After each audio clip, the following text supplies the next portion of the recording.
இது வந்து டே 2ஓட video. Arowana வாங்கி டே 2. ஸோ பார்த்தீங்கன்னா இன்னும் அரோனா வந்து நமக்கு வந்து ஃபீட் எடுக்கலை, மேலேயே தான் சுற்றிட்டுருக்கு. இவங்களாம் பழைய ஃபிஷ்ஷு தான். ஸோ பேரட் கூட மிங்கிள் ஆகிடுச்சு. டின் ஃபாயில் கீழே தான் சுற்றிட்டுருக்கு.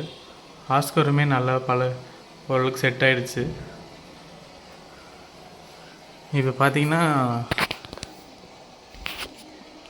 பாருங்கள், உங்களுக்கே தெரியும்.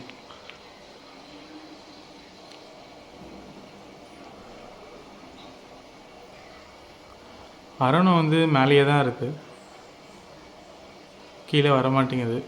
இன்னும் அது பழகணும் போல் இருக்குது. ஸோ மற்ற எல்லாமே ஃபுட்டு போட்டால் மற்ற எல்லா ஃபிஷ்ஷுமே வந்து ஃபுட்டு போடுற டைமில் வந்து மேலே வந்து சாப்பிட்டு கீழே போயிடுதுங்க. அரோனா இல்லாத போது எல்லாமே மேலே ஃப்ரீயாக சுற்றிட்டு இருக்கோம்.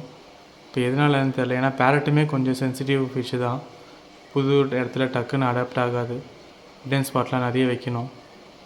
ஸோ எனக்கு அரோனாவை பற்றி ஒன்றும் தெரியல அந்தளவுக்கு. பார்ப்போம். உங்களுக்கு டெய்லி ஒரு வீடியோ போடலான்னு நான் பார்த்துட்ருக்கேன்.